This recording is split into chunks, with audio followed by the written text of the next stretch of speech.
अब देखो horizontal distance के बारे में हम आज पढ़ते हैं। हॉरिजॉन्टल डिस्टेंस बेसिकली क्या होता है, देखें सबसे पहले तो न्यूमेरिकल्स में जो इस तरह आ जाती हैं कि कोई भी एक बॉडी है जो कि ऊपर से नीचे की तरफ आ रही है या फिर नीचे से ऊपर की तरफ जा रही है। ठीक है, ये दो अलग अलग सिचुएशन में पूछ लिया जाता है कि a body which falls down, so एक ये सिचुएशन अलग है, and a body which rise up, और ये सिचुएशन अलग है। ये दो अलग अलग सिचुएशंस हैं, लेकिन बात एक ही, हॉरिजॉन्टल डिस्टेंस दोनों में कवर हो रहा होता है। तो अब देखें दोनों में क्या होगा, दोनों में एक फॉर्मूला लगेगा, वो होता है S is equal to V T, V for velocity, T for time.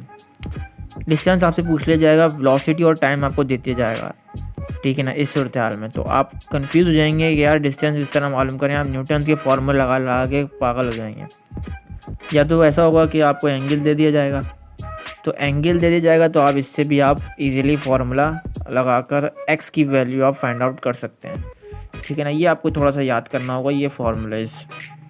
अच्छा अब देखें भैया, हॉरिजॉन्टल रेंज का जो है वो मैक्सिमम अगर मैं बात करूं तो पहले तो देख लें हॉरिजॉन्टल रेंज का जो फार्मूला होता है बेसिकली वो ये होता है, ठीक है ना। ये भी न्यूमेरिकल्स में काफ़ी बार आता है। तो बेसिकली इसमें एंगल दे दिया जाता है, ग्रेविटी की वैल्यू आपको मालूम होती है, वेलोसिटी की वैल्यू दे दी जाती है, आपसे मैक्सिमम जो होती है रेंज पूछ ली जाती है। तो आपको बेसिकली ये मैक्सिमम रेंज पूछी जाती है, इसे कहते हैं रेंज, ठीक है। अब देखें यहाँ बहुत सारे एंगल गिवन है। अब अगर आपसे एमसीक्यूज़ में पूछें कि बताएं वो कौन सा एंगल है जहाँ पर कोई भी बॉडी मैक्सिमम रेंज तक पहुँच सकती है, तो वो है भैया 45 का एंगल।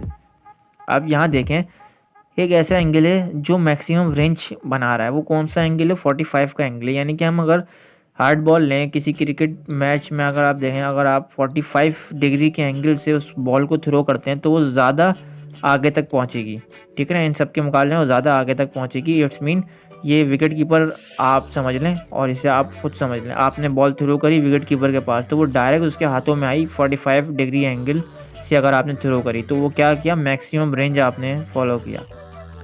तो ये इंपॉर्टेंट है, 45 degree is the maximum range of the angle. तो ये बात आपको ज़हननशीन करनी है। अब आप देख सकते हैं कि यहाँ पर हाई और फ्लैट ट्रेजेक्ट्री के यहाँ पॉइंट ऑफ व्यू गिवन है, वो मैं आपको आगे समझाता हूँ।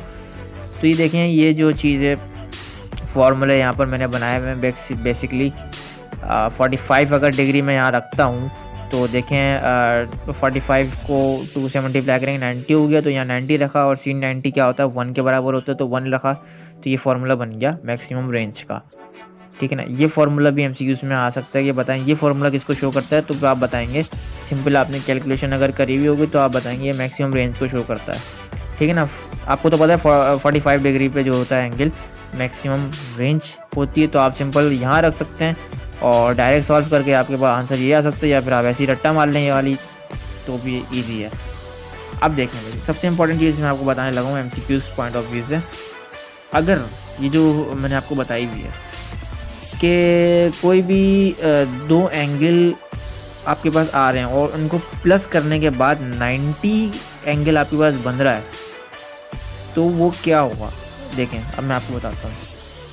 ये हाई और फ्लैट ट्रेजेक्टरी के लिए पहले मैं आपको क्लियर करता चलूँ कि अगर एंगल जितना ज़्यादा एंगल जो है वो बड़ा होगा, फॉर एग्जांपल 75, उतनी ज़्यादा हाई ट्रेजेक्टरी है जो है वो फॉलो होगी। यानी कि अगर हम किसी बॉल की बात करें, फुटबॉल को हम जितने ज़्यादा एंगल से हम किक करेंगे, मतलब हाई ऊपर की तरफ करेंगे, तो उतना ही ज़्यादा जो है वो हाई ट्रेजेक्टरी वो करेगा। लेकिन अगर हम किसी हार्ड बॉल की बात करें या फुटबॉल की बात करें, अगर हम उसको किसी कम एंगल से हिट करेंगे तो वो कम और वो फ्लैट ट्रेजेक्टरी जो है वो फॉलो करेगा, ठीक है ना। हम इसको लो ट्रेजेक्टरी भी कह सकते हैं, बिल्कुल हमने, लेकिन फ्लैट का ज़्यादा वर्ड अच्छा था तो फ्लैट मैंने यहाँ लगा दिया। अगर कोई 40 एंगल से थ्रो कर रहा है कोई बॉल तो वो फ्लैट थ्रो कर रहा है, और अगर कोई ऊपर थ्रो कर रहा है तो जाहिर सी बात है वो हाई थ्रो कर रहा है, यानी कि हाई ट्रेजेक्टरी से थ्रो कर रहा है, ठीक है ना। ये इंपॉर्टेंट है, एमसीक्यूज़ पॉइंट ऑफ व्यू से पूछ लिया जाता है कि अगर स्मॉल एंगल होगा तो कौन सी ट्रेजेक्टरी फॉलो करेगी, तो आप बताएंगे फ्लैट ट्रेजेक्टरी फॉलो करेगा अगर कोई स्मॉल एंगल होगा। और ये भी पूछ लिया जाता है कि अगर लार्ज एंगल होगा तो फिर कौन सी ट्रेजेक्टरी फॉलो होती है, तो आप बताएंगे हाई ट्रेजेक्टरी फॉलो होती है लार्ज एंगल में। बड़ी इंपॉर्टेंट बात बताई मैंने आपको ये। अब देखें 90 का क्या सीन था भैया, 90 का ये सीन था कि कोई भी 90 एंगल है, ठीक है, आपने इन दोनों को कोई भी दो एंगल को प्लस करके अगर 90 आ रहा है, इट्स मीन ये दोनों एंगल एक दूसरे से मतलब जुड़े हुए हैं। अब फॉर एग्जांपल ये अगर मैं 15 को कंसिडर करूँ यहाँ पर, ठीक है ना, और 75 को कंसिडर करूँ, इट्स मीन अगर मैं किसी बॉल को 15 के एंगल से 15 के एंगल से थ्रो करता हूँ और या फिर मैं 75 डिग्री एंगल से थ्रो करता हूँ सेम एंगल से, तो वो उसकी जो डायरेक्शन है, उसकी जो रेंज है, वो एक ही डायरेक्शन पे आके रुकेगी बॉल, ठीक है ना। अब मैंने फॉर एग्जांपल हार्ड बॉल ली, मैं क्रिकेट खेल रहा हूँ, तो मैंने 15 डिग्री से हम थ्रो करी बॉल को, तो वो एक जगह पे आके मतलब रुक गई, ठीक है ना। दूसरा एंगल मैंने 75 को लिया, 75 से मैंने हाई थ्रो करी, तो वो ऊपर जाके उसी एंगल पे आई जहाँ पहले मैंने थ्रो करी थी 15 एंगल पे, यानी कि दोनों को सेम जगह पर आके स्टॉप हुई। इट्स मीन अगर हमने दोनों का सम किया तो 90 का बन रहा है, सही है। अब दूसरे एंगल की मैं बात करूँ तो दूसरे एंगल क्या है, 30 है, और 30 और इसका जो वो बन रहा है वो 60 एंगल बन रहा है, यानी कि अगर मैं 60 या 30 दोनों में से कोई भी एंगल से थ्रो करूँगा तो बॉल एक ही जगह पे आके रुकेगी, ठीक है ना। दोनों मतलब सेम होंगे और दोनों को सम करेंगे तो 90 आ जाएगा।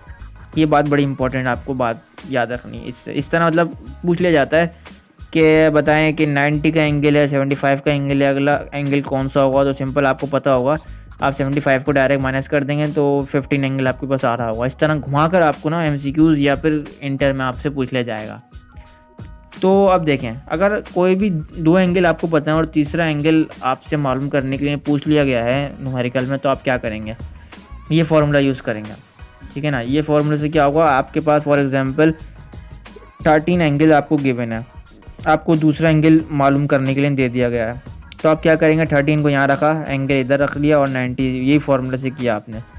13 को उधर लगा, माइनस किया आपने, 90 से 77 आ गया, एंगल इधर 77, तो ये दूसरा एंगल निकल आया। सिंपल, बहुत ही ईजी है, और ये मतलब बहुत पूछा गया ये है ना, ये और ये चीज़ें, ये छोटी छोटी बातें बहुत पूछी जाती हैं, आपको याद करना है, ये ज़हन नशीन करनी है बात। अगर कोई भी बात आपको मतलब पूछनी है, आप कमेंट करके पूछ सकते हैं, उम्मीद है मैं आपको आपकी जो है वो तमाम बातों का जवाब दूंगा।